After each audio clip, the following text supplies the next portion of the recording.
പ്രിയമുള്ളവരെ, ഇന്നലത്തതിൻ്റെ തുടർച്ചയായി ഇന്ന് പ്രത്യേക സാഹചര്യത്തിൽ കുറച്ചുകൂടെ നിങ്ങളോട് സംസാരിക്കേണ്ടതായി വന്നു.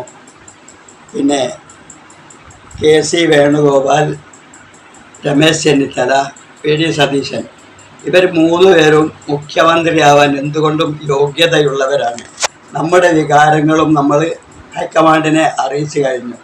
ഇനിയിപ്പോൾ നമുക്കുള്ളൊരു വഴി എന്താണെന്ന് പറഞ്ഞാൽ, ഒരു ഹൈക്കമാൻഡാണ് നിയന്ത്രിക്കുന്നതെങ്കിൽ സാധാരണ പിന്നെ നമ്മളതിനെ അനുസരിക്കേണ്ട ഒരു ചുമതല നമുക്കുണ്ട്. അതായത് ഒരു തീരുമാനം എടുക്കുകയാണെങ്കിൽ അതിന് അർഹതപ്പെട്ട യോഗ്യതപ്പെട്ട ഹൈക്കമാൻഡ് ആണ് ഉദാഹരണം ഞാൻ ഉദ്ദേശിക്കുന്നത്. ആണെങ്കിൽ ഒരു നേതാവാണെങ്കിൽ നേതൃത്വം ഉണ്ടെങ്കിൽ അത് അംഗീകരിക്കാൻ നമുക്ക് നിർബന്ധമാണ്. ഇപ്പം നമ്മളുടെ വികാരം അറിയിച്ചതിന് വിവേകപൂർവ്വമായിട്ടാണ് നമ്മൾ പെരുമാറേണ്ടത്. അതാണ് ഇവിടെ പറയാനുള്ളത്. എന്താണോ അവർ പറയുന്നത് അത് നമ്മൾ അനുസരിക്കുക, അത് സ്വീകരിക്കുക. അത് നമ്മളിനി ഭിന്നിക്കാൻ പാടില്ല. നമ്മളുടെ ഉദ്ദേശം ഇവിടെ പിണറായിയെ തറ പറ്റിച്ചതുപോലെ ഈ ലോക്സഭാ തിരഞ്ഞെടുപ്പ് വരുമ്പോൾ നമ്മുടെ പ്രധാനമന്ത്രി നരസിംഹറാവു പ്രധാനമന്ത്രി നരേന്ദ്രമോദിയെ തറ പറ്റിക്കണം. അതായിരിക്കണം നമ്മുടെ ലക്ഷ്യം. അതിൽ നമ്മൾ ഒറ്റക്കെട്ടായി നിൽക്കണം. ഭിന്നിക്കാതെ ഒറ്റക്കെട്ടായി യോജിച്ചുകൊണ്ട് പ്രവർത്തിച്ചാലേ അതിന് കഴിയുള്ളൂ. ഈ 3 ആൾ നമ്മളിവിടെ മുഖ്യമന്ത്രിയാവാൻ യോഗ്യതയുള്ള 3 ആളുടെയും വളരെ ഊർജ്ജസ്വലമായ പ്രവർത്തനം നാം കണ്ടു കഴിഞ്ഞു. അതിനെല്ലാവരും അർഹരുമാണ്. ഈ പ്രവർത്തനം നമുക്ക് ലോകസഭയിൽ പ്രകടമാക്കണം.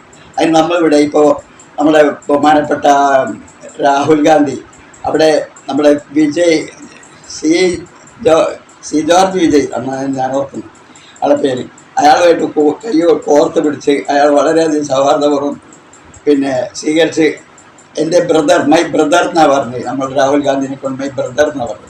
അത് പറഞ്ഞ് അത്രയും വളരെ ഇതിന് മുമ്പ് തന്നെ പേര് അത്രയും സന്നദ്ധന്മാരാണ്. അപ്പോൾ കൂടുതൽ ഊർജ്ജസ്വലയോട് പ്രവർത്തിക്കാൻ വേണ്ടി ചില കോൺഗ്രസ്സുകാർക്കെങ്കിലും അതിൽ ആസക്തിയുണ്ട് നമുക്കറിയാം. അങ്ങനെ എന്തും ചെയ്യേണ്ടില്ലായിരുന്നു, അയാളങ്ങനെ പറയേണ്ടല്ല. ചില കോൺഗ്രസ്സുകാരിലെങ്കിലും കാണും. പക്ഷേ ദീർഘദൃഷ്ടിയിൽ ദീർഘവീക്ഷണമല്ല രാഹുൽ ഗാന്ധി ചെയ്തതാണ്. അപ്പോൾ അവസാനം നന്നായി വരാമെന്ന് നമുക്ക് മനസ്സിലാക്കാൻ കഴിയും. ഇങ്ങനെ ഒറ്റക്കെട്ടായി നമ്മൾ പ്രവർത്തിച്ചുകൊണ്ട് നമുക്ക് നമ്മുടെ ഇപ്പോഴത്തെ ഈ ചങ്ങായി ഉണ്ടല്ലോ, ഈ സ്വച്ഛാധിപതി എന്ന് തന്നെ പറയേണ്ടി വരും, നമ്മുടെ പ്രധാനമന്ത്രിയെ തറ വയ്ക്കണം. അതിനുവേണ്ടി ഒത്തൊരുമയിൽ നിൽക്കണം. ഇപ്പം ഏത് വകുപ്പാണോ നമുക്ക് കിട്ടുക അതിനൊന്നും പേശാൻ നിൽക്കരുത്. അവർ കൊടുക്കുന്ന വകുപ്പ്, തരുന്ന വകുപ്പ് സ്വീകരിച്ചുകൊണ്ട് എനിക്ക് രമേശ് ചെന്നിത്തലനോടും അത് തന്നെ PD സതീശനോടും പിന്നെ KC ആരാണ് നമ്മുടെ ഗോപാലിനോടൊക്കെ പറയാനുള്ള ഇതാണ്, 3 ആളും ഒറ്റക്കെട്ടായി നിന്ന് അവർ തരുന്ന വകുപ്പ് സ്വീകരിച്ചുകൊണ്ട് ഒരു കലഹത്തിനും പോകാതെ അംഗീകരിച്ചുകൊണ്ട് നമ്മൾ ഒറ്റക്കെട്ടായിരുന്നു നമ്മുടെ ലോക്സഭാ തിരഞ്ഞെടുപ്പിനെ കണക്കിലെടുത്തുകൊണ്ട് നമുക്ക് അവരെ മറ്റേ തറ പറ്റിക്കാൻ കഴിയും. പശ്ചിമ ബംഗാളൊക്കെ അത് കണ്ടില്ല. ഇപ്പോൾ കേരളത്തിലാണെങ്കിൽ തന്നെ ഇങ്ങനെ നിന്നിട്ട് ഇനി എന്തെങ്കിലും കളിച്ചാൽ അവിടെ BJP ആണ് നേട്ടമുണ്ടാക്കുക. BJPക്ക് നേട്ടമുണ്ടാകുക അവിടെ നിന്നിപ്പോൾ തിരഞ്ഞെടുപ്പ് വല്ല നിർഭാഗ്യവശാൽ തോറ്റുപോയാലും നേടാൻ BJP ഉണ്ടാകുക. അത് നമ്മൾ കണക്കിലെടുത്തുകൊണ്ട് ഇവിടെ അതിന് BJPക്ക് ഒരു സീറ്റ് സൗകര്യം കൊടുക്കാതെ വളരെ നിർബന്ധപൂർവ്വം നമ്മൾ ഒറ്റക്കെട്ടായി നിൽക്കുന്നതാണ് പ്രതികരണവേദി എന്നുള്ള നിലയ്ക്ക് എനിക്ക് നിങ്ങളോട് പറയാനുള്ളത്.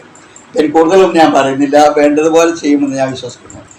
നമ്മുടെ സാദിഖ് അലി ശിഹാബ് തങ്ങൾ പറയുന്നത് പോലെയും അതുപോലെ തന്നെ VK കുഞ്ഞാലിക്കുട്ടി സാഹിബ് പറയുന്നത് പോലെയും മറ്റുള്ള നേതാക്കൾ, നമ്മുടെ ലീഗിൻ്റെ നേതാക്കൾ എല്ലാവരും ഒത്തൊരു തീരുമാനം എടുക്കുകയും അത് VD സതീശനും രമേശ് ചെന്നിത്തലയും അംഗീകരിക്കുകയും ചെയ്യണം എന്ന് വളരെ വിനയപൂർവ്വം നിങ്ങളെ പറഞ്ഞുകൊണ്ട് ഞാൻ എൻ്റെ ഈ വാക്കുകൾ ഉപസംഹരിക്കുന്നു. നിങ്ങൾക്ക് നന്ദി. സലാം അലൈക്കും.